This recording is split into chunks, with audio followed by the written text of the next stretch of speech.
Hello once again. So recently, I took a road trip with a friend to my old hometown, this small town in southern Utah, and was doing some sightseeing and kind of revisiting some places I used to know as a kid. And I went and visited the place that I originally bought comics at, this little local drugstore, this little tiny shop on Main Street. It's a part of like the historic part of the town, these old buildings on Main Street. And of course, it's long since not been a drugstore anymore. It's some kind of like candy shop and stuff like that. But just a few buildings down, there was a like a nerd pop culture store. I can't remember what the name of it was, but in there, towards the back of it, was a whole bunch of comics. And so I was just looking around, not expecting to find anything worth buying. I don't know that can still be true considering what I picked up, but just looking at the wall, here is this Brigade Remastered comic. I've been aware of this, but I wasn't going to seek it out or like order it. At least I hadn't planned on it, but there it was sitting right there for $3 or whatever the hell I paid for it. I'm like, you know what? I got to see what this is like. We gotta see what's in here, and we can do a compare and contrast, because for those of you who don't know, this Brigade is just a redraw of the original book, with some of the original artists, with Liefeld himself doing stuff, and a whole bunch of other artists just doing a page-by-page redraw. So, kind of an interesting concept. I know he did a Prophet remaster where a bunch of artists drew some pages. I don't have that. But I hadn't had a chance to look inside this book, and I did the Brigade miniseries originally some while ago. I did all 4 issues in a single video, and I talked about how Murat Michaels was, he just wasn't up for the task. I don't blame him for being a young guy given the hell of an opportunity to draw a book for Image Comics at that time, but artistically he just kind of wasn't ready. He wasn't there. I say that with all due respect to the guy. I don't have any problems with the artist at all. It's just, you can't, I'm here to talk objectively about it. But a remaster, what, 30 years later, whatever the time frame is, and it's a page-by-page redraw by a whole bunch of different artists. So let's do this. So starting with the cover, so you got Liefeld. I mean, this thing, the colorist is doing an amazing job. I like this one better, honestly. The coloring in this is basically terrible, and this one has all of Liefeld's kind of traditionally stupid, like, here's a leg, and then I'm just going to draw the lower leg, and I'm just going to throw some giant, thick cross-hatching lines and throw a sort of a mountainous rubble underneath it, cross-hatch it out, which, I mean, he threw in more detail. I mean, you can just see the difference in Liefeld's artwork between what he does now and what he used to do then. This is, as I've talked about at length, I like Liefeld's older stuff, his X-Force work, his older way of drawing anatomy, and when he would ink himself with this kind of a tool, as opposed to this kind of a tool. As I understand it, all Liefeld does is ink himself on his artwork like this, with pens like this. I think I've seen him use these Pitt pens or things like it. He used to do this thing, which gives it these kind of lines, and I much prefer this look. I think that face and the shadowing and everything look way better. It's just more interesting. I don't understand, like, where's the long hair? Where's the stupid double braids? It doesn't even look like the same guy, except for the stupid skull on his forehead, which doesn't make sense. And is this his hairline? I mean, this hairline coming way down here where the skull is, it's stupid. So I prefer the original cover, honestly. Maybe this cover with this colorist would be better. I also kind of like the idea of the headshots kind of surrounding. It's kind of stupid to put a head here that gets covered by like a box in the corner. Like, can't somebody say, hey, I like the idea of what you're doing, but let's close the spaces up and put the face more visible. I mean, what the fuck do I know, right? But anyway, the colorist does an amazing job on this, but I mean, and this is not, I guess, a bad Liefeld drawing as compared to what he normally does, but I prefer the original. But let's, well, let me flip it open. There's a, some text that he put on a page in here. I want to read it to you just to give you some context. Let's see. So Liefeld says on this page right here, I'll just read it real quick. Brigade at 30. As I sit here at my computer looking over the files and assembling the comic book you were holding in your hand, a small stack of comics sits to my left. This stack is comprised of recent celebrations of Image Comics' 30th anniversary. The Last Shadowhawk by Jim Valentino, Cyberforce by Mark Silvestri, the newest issue of Spawn by Todd McFarlane, each representation of the work of a group that started the great comic book revelation 3 decades ago, 3 decades back. The summer of '92 saw the launch of Image Comics. It was the birth of a new age of creative freedom and innovation. Fresh characters appeared on the shelves of your comic stores, taking you to all new worlds of endless possibility. Yeah. Sales records were shattered. The industry reacted with the frenzy, a swirl of excitement lasting a full year and beyond. No one saw it coming, but that spectacular wave that we shredded, surfing it to the shores of an all-new comic book industry, represented the best ride of my young career. Yeah, let's forget all the bad things that happened to you, right? Careers were launched that summer. 2 new talents. Young kids named Marat and Norm would catch their first comic book assignments, and I'm proud to say they're both still producing kick-ass comic books 30 years later. I remember assembling that first issue of Brigade like it was yesterday. The excitement of another book of new characters to share, new talent. In fact, the characters Battlestone, KO, Cold Snap were rookies just like Marat and Norm, all appearing for the very first time. I remember when we received our copies of Brigade in the hands of the public a week later. What a thrill. The fact that both gentlemen contributed to this issue brings a huge smile to my face. Brigade was the 5th comic title launched by Image Comics in our launch year. It followed Youngblood, Spawn, Savage Dragon, and Wildcats, continuing the fanfare that started that spring and further cementing the massive staying power of Image Comics. Recreating Brigade with this incredible lineup of comic book all-stars has been a highlight for me on this anniversary of Image Comics.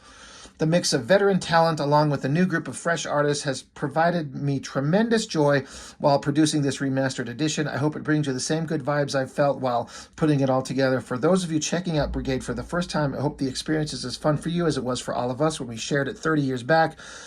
Thank you to every artist that contributed to this special occasion. This book works because of you and your amazing gifts. Image Comics was created as a showcase for talent by talent, and talent shines on each and every page of this comic. Here's to 30 more years of Image Comics. Cheers, Rob Liefeld.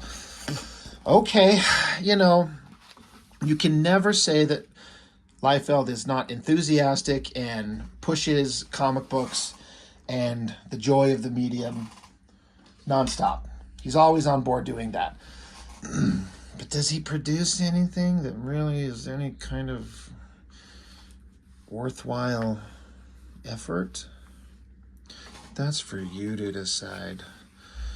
But the answer is no. So it's literally a page-by-page redraw. So it gives a list of all the creative talent in here. And so you can see some artists, when they got their job, the first artist on first page 1, Victor Bogdanovic. I've heard of this guy. He can draw really well. And some of these artists, it's interesting to see the approach that they take. Some of them literally just copy the exact same layout, and some of them do an entirely different layout. But they just kind of draw it to make it more modern and do better than, you know, young Murat Michaels was doing. So a much better opening page. Again, I talked about, I hate the color in this book. Brian Murray is just a terrible colorist at this time. And the tools that they had to make these weird colors, it just doesn't work. There was better coloring with less elaborate methods back in this era. But everyone's got to kind of find their way, right? So this looks good. I like the sun behind him. The coloring behind it looks good. I don't know if I understand the need for this added box behind him. It's just like a designy element, and I don't know that it matters or if it helps. Kept the same kind of down angle shot of the guy running and then a surprised look on his face. I guess they both were. And this is certainly a much better drawing. The character's kind of a weird looking guy with this skull, and I don't know. It's just kind of a strange looking thing. But so page 1, not bad. Now the next page is a double page spread. We talked about this. Again, I've gone over this, but again, that coloring is just terrible. But it's going to be kind of hard to show the double page spreads together. Let's look at them kind of like one page side by side. Let's see. This works. This artist is Dietrich Smith. I have no idea who that is. He certainly put in more effort to make the setting understandable. There's absolutely no setting in. It's just a flat line. Where is he? It says Malibu, California. Can you tell where he's at? And then another page, like they might as well be in the desert or something. It doesn't make any sense. It's not good. I do have to say, I kind of like this extreme low angle shot of this character here more than I like this one here. This one's perfectly fine, but he looks kind of old, the character. Looks kind of like an old man with gray pigtails. It's kind of strange. It's certainly more technically well drawn, and the background that they've added puts you in the scene, like you know where they're at. And in this, you got, let's see, it's Seahawk and Cold Snap. So they're just kind of floating there, yelling at each other as if they're fighting. In this one over here, I guess Seahawk is throwing a freaking chair at him, and he's blocking it with an ice shield, I suppose. But at least they got the building in the background, some kind of like cliff area and a little walking path that kind of sets up the stage for, like, they show later on in here kind of where they're supposed to be at, but the setting doesn't sell you on it at all in the original. So this definitely makes you feel like you're more accurately in the scene. I'm not saying that the original is better, but I kind of like this shot a little bit better in some ways. It'd be nice if we saw his other arm. You know, I think he did pretty good there. These two other guys they're just kind of standing here yelling at each other. At least they're doing something, but I don't find it quite as exciting, even though there's more going on. I don't know. And you got the guy sitting here in the chair in the background, which, if you notice over here, you don't see him anywhere. You don't see this guy anywhere, sitting there in his little whitey-tidy underwears. At least he's got him in like a swimsuit here or something like that. But he's sitting there, just chilling out. So you can see the panel 2 difference and then the panel 3 difference. Clearer, for sure. This guy, he's the guy, the strong guy of the team. He's got big gray chops. I don't know. It's kind of hard to say which one's better. This is technically better by all means. And this is technically inferior, but I don't know. I can't really say which one I like better. There's some things about this that work just a little bit better than this. Anyway, they're fighting, whatever. Continuing on. So here in the original, here's some kind of indication. You got a girl in like a ledge up high where she's looking down at the beach, and I guess that's an ocean. There is absolutely no indication anywhere setting this up of a building up high, that they're on a beach. There's none of that. But you've already set it up in this book by showing it, so you could kind of understand that this is where the girl's at. So you don't need to show all the background nonsense because you've already established where she's at. What I find interesting is I always thought that this girl here had the most massive pelvis and giant thick waist to crotch ratio going on here. And this artist kind of did the same thing. She's got a big, giant hip area. The artist, Ryan Kincaid. I have no idea who that is. Keeping the same basic panels. Layout is different. Big, using more of the page here to put a big, sexy shot of the girl. And then Little inset panel, talking on the phone. Oh, here's what my favorite. KO, expert marksman and skilled martial artist. In this one, I mean, it looks like he's hunkered over, like his back is broken or something. I don't know what's going on there. And it's certainly a better angle here than this one, with the camera angles like flat even at the phone and her hip, and then he's still hunkered over even more. The camera angle works better here. So, you know, better drawn, clearer. Now the Supreme ad, oh, right, they don't have that.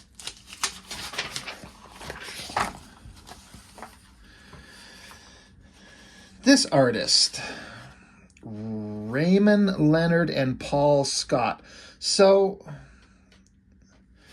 this is something that somebody else pointed. I don't know this for a fact, but I 100% believe it. You see on this one, Liefeld and Scott.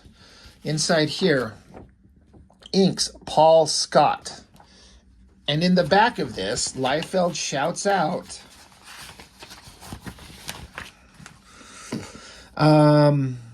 Marat's fellow image rookie, Paul Scott. Paul first started working with me while I was working on X-Force for Marvel. Paul is more or less the house inker here for Extreme Man with Marat, as you can expect big things from Paul in the future. So I'm like, who the fuck is Paul Scott?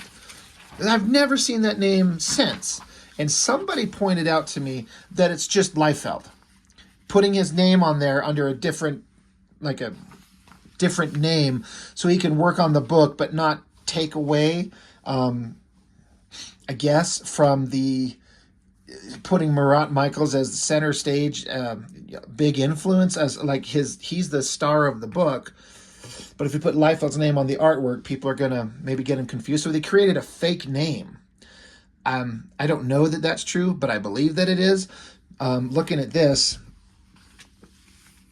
there are so many things technically wrong with all of this, but this is maybe a little bit more technically correct, but it looks like Liefeld's at least inks, his modern day inks, but it's not any more interesting. It's it's maybe even less dynamic. This is at least kind of dynamic for all the weird straight on side shots, but this just flat shot of the guy's face. This guy getting busted through the glass here. I think this is better, even with his, like, he's like got pale skin and his but bare toes. Don't understand it. This shot of him like grabbing onto his butt is pretty poorly drawn in all kind of respects with the weird coloring, but that's not any better. And here's what's weird. They weren't like comparing pages. You got Seahawk here. He's got like a long bullshit ponytail, which he did. He's got this weird 90s bullshit ponytail thing going on. He's got it here coming in the window, but in the remastered page, he's like, doesn't even look like the same guy. So this page is lesser than this one, somehow. And it looks like Liefeld inked over. It's a pretty shit page. Honestly, in the remastered book, it's not better.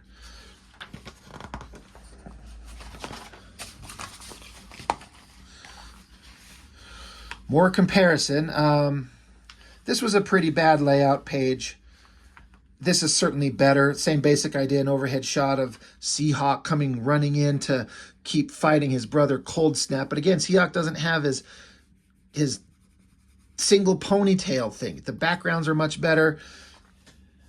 The shot of Battlestone grabbing the guy from behind, and like this was bad, just like this weird goofy close-up of their faces that are out of proportion. This is better. This anatomy on this arm's a little strange, and he did kind of having his little pigtails hanging off the back of his head like that. Suddenly everything looks strange as far as the character design. And then, you know, the other guy's walking off like, geez, calm down. We're not really fighting. Just chill out. These back muscles kind of look terrible. So I guess technically better, only because this is so bad. But, you know, that's fine.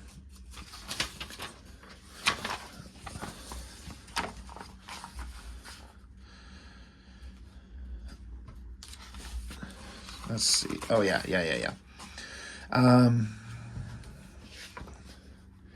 So I'm losing track of Yeah, okay. This is Ron Williams, whoever, 6 and 7. This guy, same artist, never heard of him. So you can see the kind of differences in layouts telling the same story. They're talking, some guy jumps in and tells them, hey, there's a problem. There's a news reporter saying that there's some terrorist shit going on. And so the team has to like, oh shit, we gotta get ready and get out of here. So KO, expert marksman and skilled martial artist. He's got black hair. He was even drawn in this first page, these first pages over here, with black hair. He's supposed to be an Asian guy, so he's got black hair, right? Well, now he just looks like a white dude. Doesn't look like the same guy. It doesn't look like expert marksman and skilled martial artist. Looks like boring. No, he looks like Peter Parker, honestly. So technically better, because these are pretty bad. Weird head, weird proportions. He's looking at the floor. He's kind of looking up. He's looking right at us. But they're kind of not looking at anything. So, I mean, it's an improvement, but not much, honestly. So, here's a funny one. Now, this page, it says it's done by Paul Scott. That's fucking Rob Liefeld. There's no Paul Scott. So, look at this. He literally just copied, or either just like scanned and copied and pasted the same drawings. It almost looks like, okay, if I line them up, they're the exact same thing. The same cards, like not just redrew it using the same layouts. I'm talking straight up, it's just the same panels. In which case that would be Marat, right? So he kept the same basic layout, but he redrew this girl's face. But these guys look essentially like the line work. Like, I'm being dead serious. I'm looking at the cross-hatching lines, and it's the same thing. So redrew that face. These are the same, and then he redrew these faces. This is 100% Liefeld. This is Marat doing his poor Liefeld imitation. But this is just Liefeld redrawing it. And just, what are you remastering if you're just copying the same page from the original? You're saying it's so goddamn good? Somebody clearly used some reference on this, so I'm going to say it's Marat. And then so Liefeld is just copying it over? It's stupid. It's a joke. And then he redraws these faces, and they're not necessarily better. You know? Even this hand, like, look at the original. Look at that hand holding that microphone. God, it looks like a turd squeezing out. I don't even know what the fuck it looks like. But look at the remaster. Is that any better? Is this something that looks like they put a lot of effort into? It's horse shit. So we got to flip over, and we get the team shows up, standing here, posing, looking awesome. So now this is Clay Mann drawing this, and I'm pretty sure I've seen Clay Mann's artwork. I think I follow, in fact, I'm certain I follow him on Instagram. I feel like he's a much better artist than this, and this is pretty good. But it's really rough and sketchy, so I wonder if he kind of had to rush this. I just feel like his artwork's way better than this. And again, it's not bad. This is okay for what Marat was doing, but this is better. I like that they made the strong guy of the team, Atlas, I think is his name, looking big in the background. The girls are looking a little sexier. It's a lower angle looking up at them, so it's more dynamic rather than just a straight-on shot. Now, I remember bitching about in this comic when I first reviewed it, here's the team, but Seahawk, the guy with the pointy mask, he's nowhere to be seen here. Well, to his credit, Clay Mann didn't put him in here either. There's expert marksman and skilled martial artists and cold snap and thermal and stasis and Atlas and what the fuck, Battlestone. But where's pointy mask guy? Well, he's over here talking to a guy, getting some information. So at least they kept the stupid consistent. And then it's just kind of the same thing. They're talking, they're making their plans. Certainly a better page, better coloring, better everything. It's a pretty good pose, I guess. It's good. It's better. It's just funny that they kept out the one guy in the same panel. This is kind of silly. So, moving on. Next page.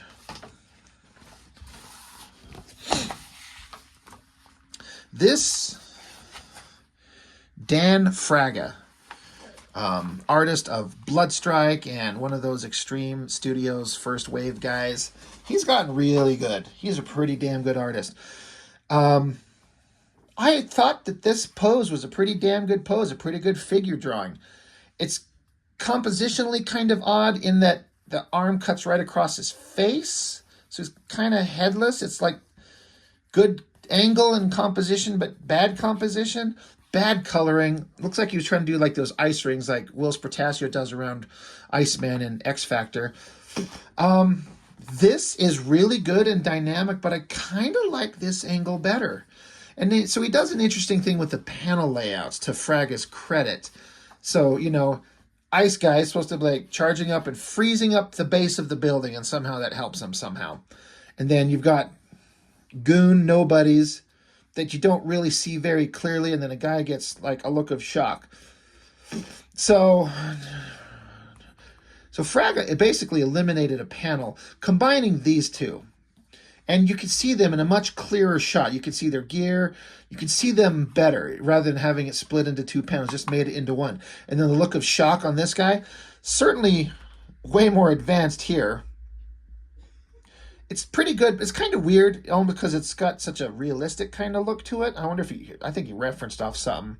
I like it, but I also kind of don't like it because it's got too much in the realistic world, which fights against everything else.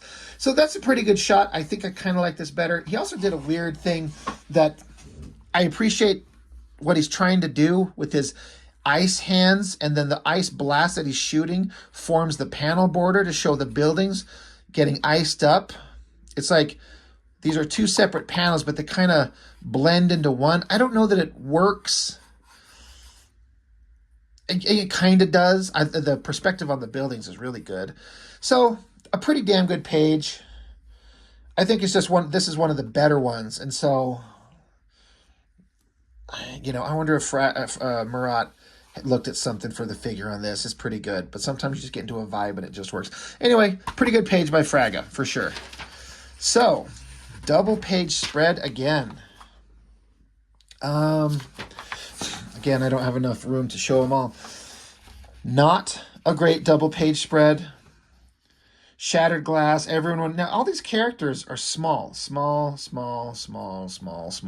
And then, but I like the idea of putting the big guy who can he can do a mass shift, right? Grow bigger. So he's back here in the background looking tough. And then faceless dork bad guys that you're not putting that much effort into their faces. So it's okay. It's mediocre at best. Now this original art, Marat Michaels, original artist on the book. The redraw of this is Marat Michaels again. Original artist of the book. He got to do the big double page spread. Significantly better. Bigger figure here, smaller figure there. These faces up front, which were just shapeless nothings here. Much better. Shadow lighting form. I really like the giant head in the background. It's taking the concept of this and doing it right. Battlestone looks better. Seahawk looks kind of weird. I mean, I almost prefer this original drawing a little bit. But significantly better. You know, that one really shows how good it could be. So that's good. So that is Marat Michaels. Next page, Corey Hampshire. That guy's a pretty damn good artist. What did he do for us?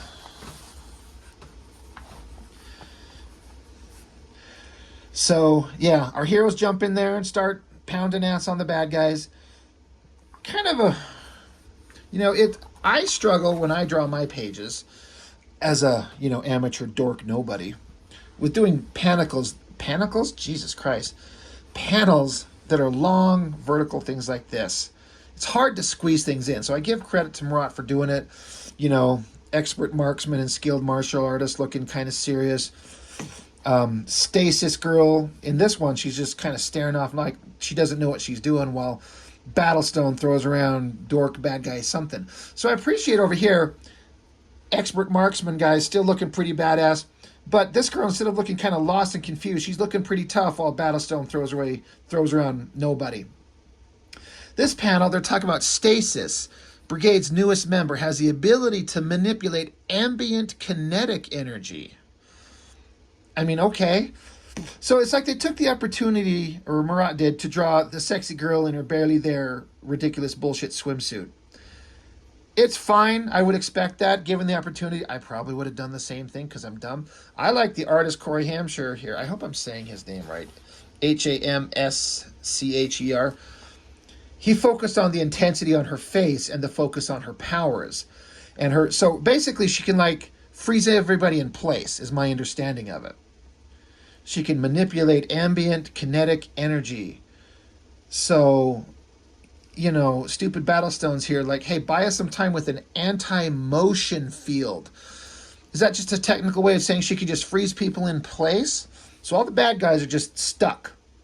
So now that they're stuck and can't move, Battlestone's, all right, team, beat the ever-living fuck out of these guys who can't defend themselves now. Great drawing. The characters, the inking, the angles. This is a vastly superior page in every way. It looks great.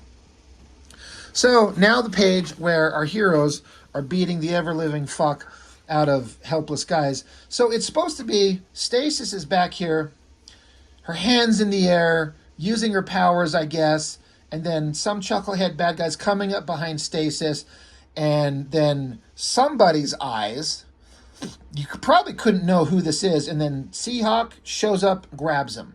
So this page is by cartoonist kayfabe's Ed Piskor. And Ed Piskor's art is something that, I don't know, in a way, I kind of want to say it's an acquired taste in a way, and I say that not meaning it disrespectfully at all. He is more interested in the clarity of storytelling and the important little moments, and rather than like, I want to draw a sexy girl's fucking torso or something like that. He's like, I need to draw what is important. He's also going to preserve the shit that works and change the stuff that doesn't work. And he's got a very interesting style that's, I mean, the cartoonist kayfabe guys, I watch them and I don't always agree with everything that they say, but they clearly have a deep understanding of the art form of comics and how to tell stories and a broader range of understanding of the works, the opportunities that comic books afford an artist, which is not just 90s Image Comics bullshit.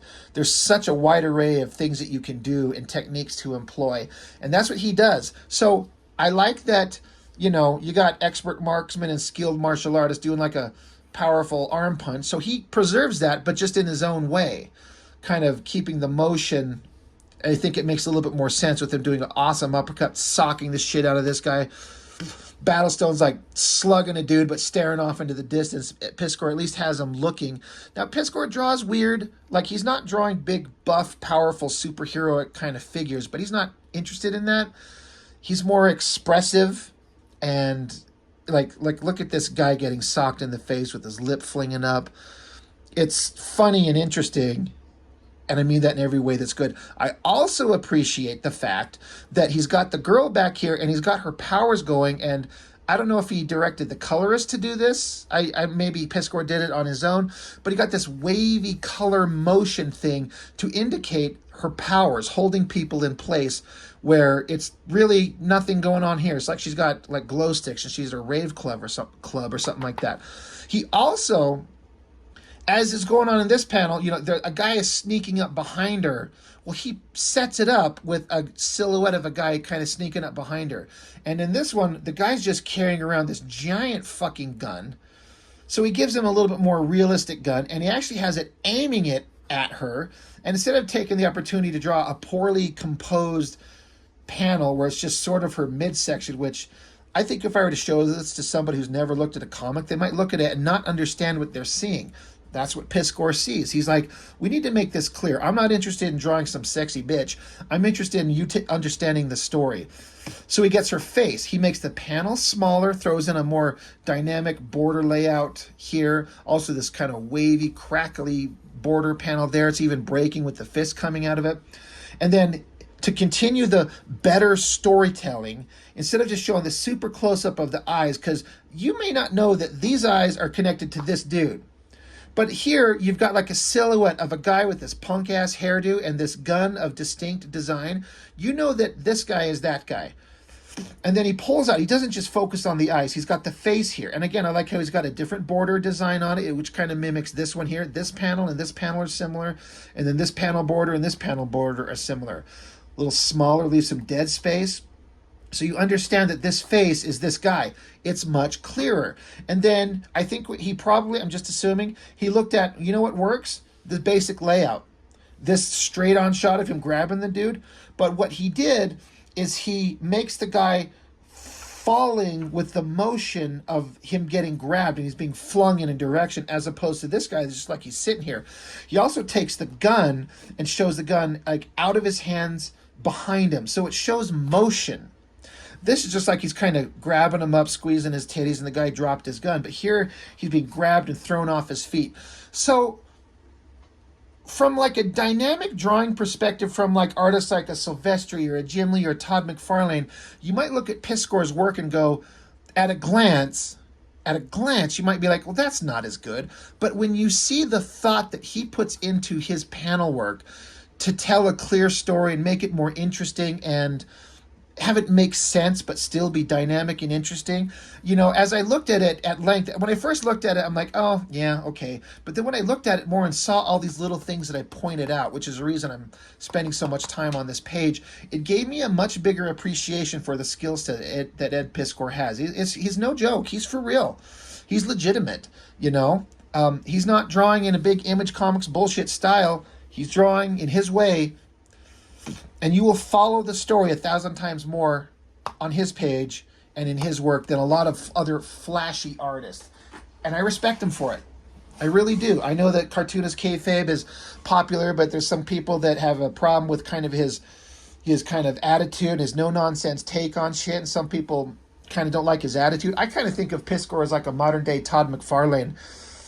He does what he wants, how he wants. He thinks that what he does works, and his sales record, his track record proves it. He don't give a fuck what you think. That's McFarlane, and that's Ed Piskor, and I kind of appreciate it, and I respect it. You know what? I really do. And he knows what he's talking about. So anyway, that was fun. I enjoyed that page. So now we move on to Philip Tan, who can do some really dynamic, interesting work. I feel like the black background loses everything in here. It's the same basic pose, but it looks, again, like a much more sketchy, rough kind of drawing style that I think he could make it a little bit clearer. I wish that the backgrounds weren't this dark color. I mean, I don't think that these are any better. The pose is basically the same. I can't sit here and tell you that this is a million miles above that one. I think the shot of Seahawk here having the bad guy in a chokehold, you're supposed to be holding him out a window and dropping him. And neither don't really tell you that he dropped him out of the window of a building. Neither are that clear. You can tell he held him up and he dropped him and he fell to what? Just to a black void. This one, you can't tell either. But, so it's not that much of an improvement on these panels. I mean, it's somewhat. This bottom panel is 100% more of an improvement. That's a much better drawing, much more dynamic.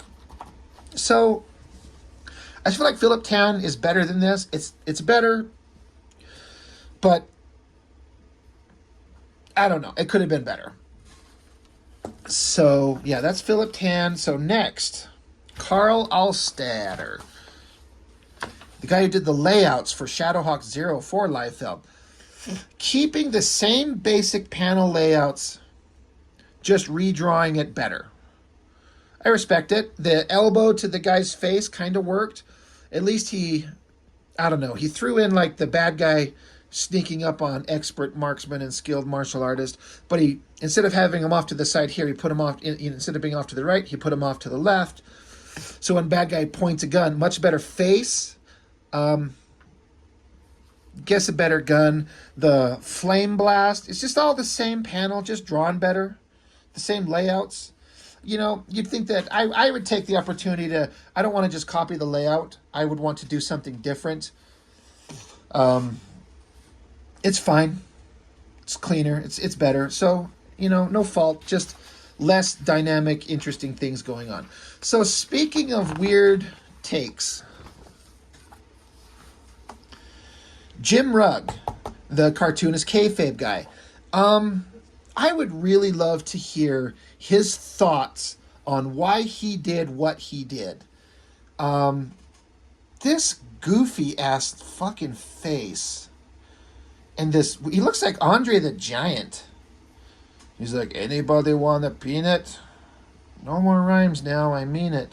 So at a glance, I was like, what the fuck is this? But when I looked at it upon closer inspection, obviously he kept the exact same layout minus one change of an extra panel, and he almost copies the drawings. If it's kind of hard to show, I mean, maybe if you were looking at this on a TV where it's bigger, you can see, but these are all almost the exact same figures and same poses and same lines, with the exception of the big giant head in the background, which is such a weird, like, thick, heavy line drawing on Jim Rugg's here. So weird. And so I don't understand the reason behind this, but he just kept the same, like almost like a trace. Their poses are exactly the same. So I wouldn't be surprised if he did a trace over it and then redrew some parts. He certainly redid this face. This drawing is this whole panel is a redraw. But this thing is almost exactly the same. He even kept, I mean, this is not a great hand. It's a big, round, rubbery bunch of round, goofy shapes. He 100% kept it, and it looks like he colored it in with, like, markers. So it looks like a guy who's, like, because Jim Rugg likes to do things on, like, lined paper with Bic pens.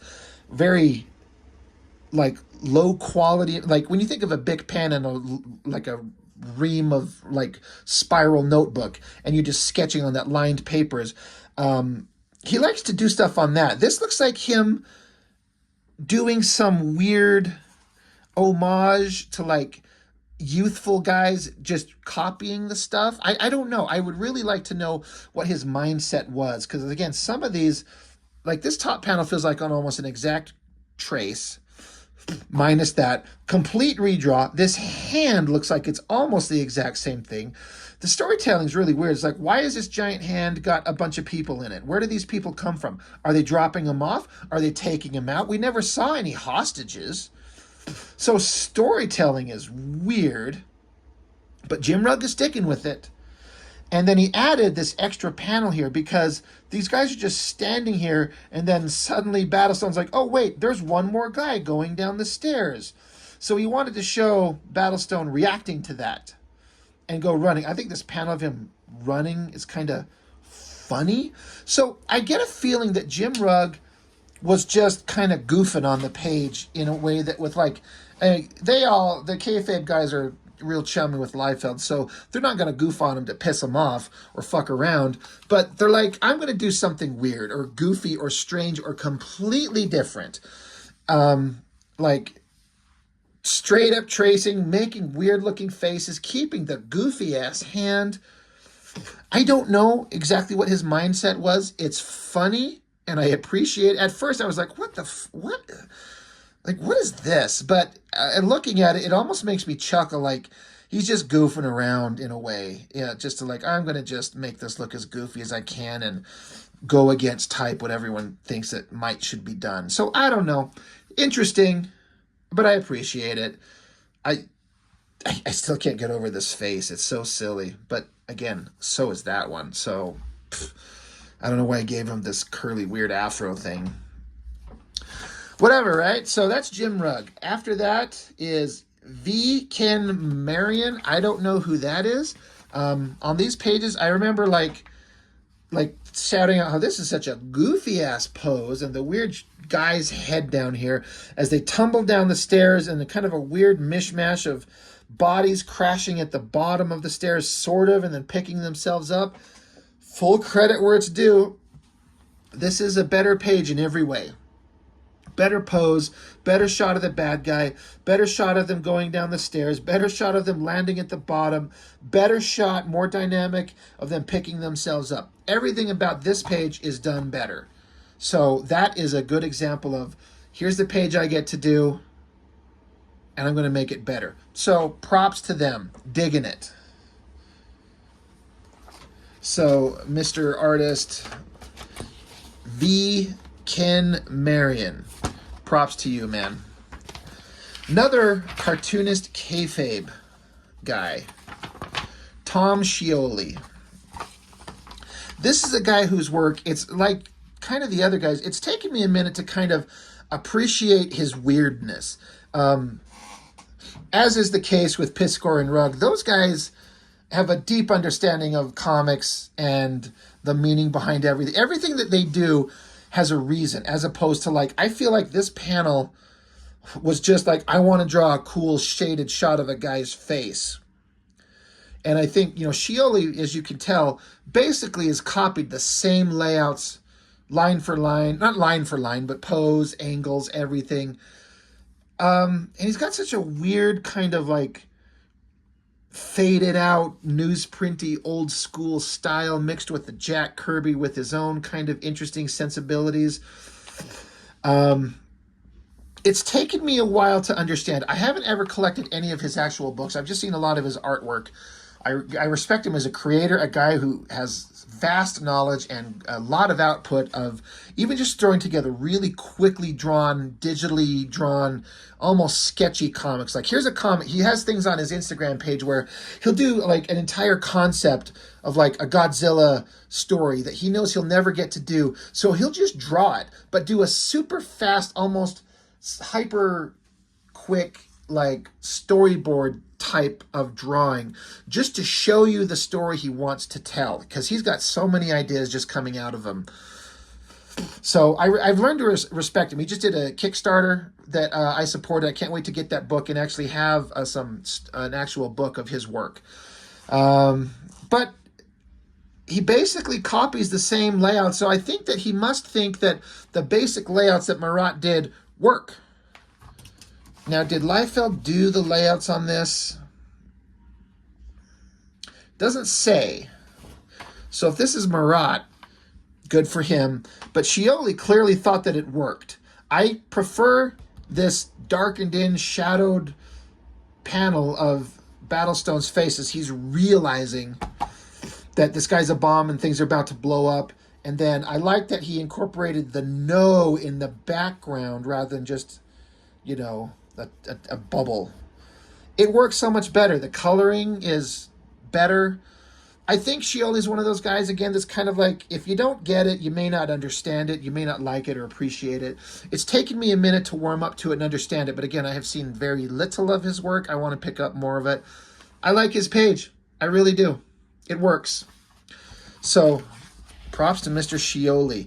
So, next is Norm Rapman. So, he is the original inker, besides the Paul Scott, Mr. Rob Liefeld, but it's Norm Rapman. So the next page, the bomb goes off, and so there's a giant explosion.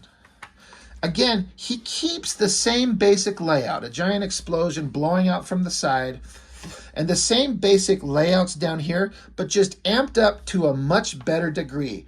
Better drawing. They all look like they're looking in the same direction. This girl kind of looks like she's looking off to the side here. He kind of looks like he's staring at the ground or something, and he looks like he's got his eyes shut, and who knows what the fuck's going on here. But they all look like, to me, they all look like they're staring at the same thing. And I like that the explosion, the reflection in his glasses, which was kind of there, it's just better in every way. The explosion's kind of sixes. I mean, it's not a bad explosion, but much better drawing here. So Props to Norm Rapmond. That's awesome. And then page 22. This is Thomas Hedglin and Matthew Seaborn. That's a cool last name. Again, kind of like the previous page, keeping the same basic layouts, much better coloring on the new one, and just having all the heroes reacting to it. Everything just looks better. I like all the various little explosions. The back 3/4 angle on the face is much better. Everything is just better. It's just 100% a better drawing. So I like that a lot. It works really well. So props to, as I said, this Thomas Hedglin and Matthew Seaborn. Page 23, Mike Choi. It took me a minute to remember that name. I think he's a guy who got his start, at least as far as my remembrance of him, on Witchblade, drawing by hand, and then I think he moved into digital. So you got the rubble and the heroes looking on, and then Battlestone crawling out of the rubble. I don't like this page at all. I think the layout of this top panel is way better than this. You get a greater sense of the background and the distance. But this computery, faded out, the coloring doesn't work. These characters are kind of fuzzy. I think he's probably trying to do some cinematic thing where they're in the foreground, so they're fuzzy. But the background is fuzzy. So the whole panel is just out of focus. I don't like it at all. And then the backgrounds just look like real photos he took and ran through a filter. And I think that's fucking stupid. I think it's piss poor. I don't like it at all. This figure of Battlestone is not bad. The drawing is kind of fine. It looks like he just copy-pasted the same drawing. This isn't bad. You get the same idea. Rubble, piles of rocks, and he pulls himself out. Not bad, not great, but I don't like this at all. I think it looks just terrible. It doesn't work for me. This heavily filtered photographs, and then however he does his figures, and this out of focus, and then compared to the coloring, they just don't line up at all, which is not the first time this has happened in this book, but this completely stopped me in my tracks. Did not like it. The figure, like I said, is well done there. Certainly better than this, technically, but this kind of works. So, to end the book, so Battlestone pulls his ass out of the rubble, right? There he is standing, and I remember talking about, this is just too much 100% Rob Liefeld. I mean, it says Marat and Scott, so you know Liefeld's inking it, but I just feel like the face and the body construction is too... It's more Liefeld and not Marat. I think this face looks pretty awesome. I think overall this giant dynamic shot of him looks really good for what they're doing. I mean, the background is nothing, but it kind of works. So what is in this one? It's a full-on Rob Liefeld drawing. This, to me, sucks shit. This is terrible. It looks like the line work is such these big, broad, thick strokes. It looks to me like this is a drawing that was much smaller and they blew it up. I 100% prefer the original. I mean, you could say this tilted angle is a little more interesting, I guess. The coloring is certainly better in this one. But as far as just the main drawing of the guy, I prefer this one. It's not an improvement. Liefeld sucks sometimes, man. Look, I'm trying not to... Whatever. Liefeld sucks. This face sucks. Everything sucks. It's not good. The original looked way better. These big, ridiculous, round biceps. This ridiculous bullshit hand that's barely... It's not even drawn. I mean, is this hand over here any better? I don't know. It's Liefeld's got all his problems, but I prefer his old shit to his new shit by far. Even if you can sit here and point out all the things that don't look right. This is better than this. For me, about 1,000,000 miles. So, in this book, it ends on like there's a bad guy of some type, some galactic god. This is a kind of a terrible page. The angle on his face, got to stare at us. Well, they didn't do that in this one. It's just not there. So they just omitted that completely. So, I guess I can get why it's just supposed to read as a one-off.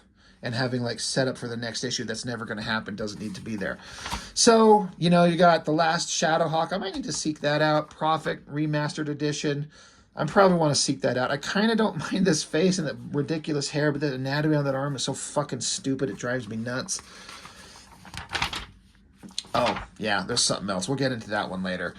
But, so that's it. A very interesting, some better pages. It's hard to not be better when you consider how bad this is, again, for a young Marat Michaels and what he was doing at the time. He wasn't doing great work, so it's almost impossible to do worse. But the one thing that you can do that's worse is make it less dynamic or less interesting. And I think there was more of that than improvements. There certainly were improvements, but at least half of the book was just technically better, but just not any, it's just more boring. So, an interesting kind of experiment. It is what it is. It was fun to look at. It was really cool to kind of find this. So, I don't know. I guess that's all I've got for now. I hope you found this as interesting as I did to go through it page by page. I didn't actually think this would take an hour to go through. I thought we'd be through it in like 20 minutes, but apparently I've got a lot to say. But, yeah, that's it. Brigade Remastered by Liefeld and a bunch of various other artists. So, interesting stuff. So, I guess that's it. That's all I've got for now. So, as always, thank you very, very much for joining me. Thank you for watching. Thank you for commenting. If you don't like what you heard me say, well, thank you for getting to the end of the video anyway, if you do get this far. So, thank you, and I'll see you next time.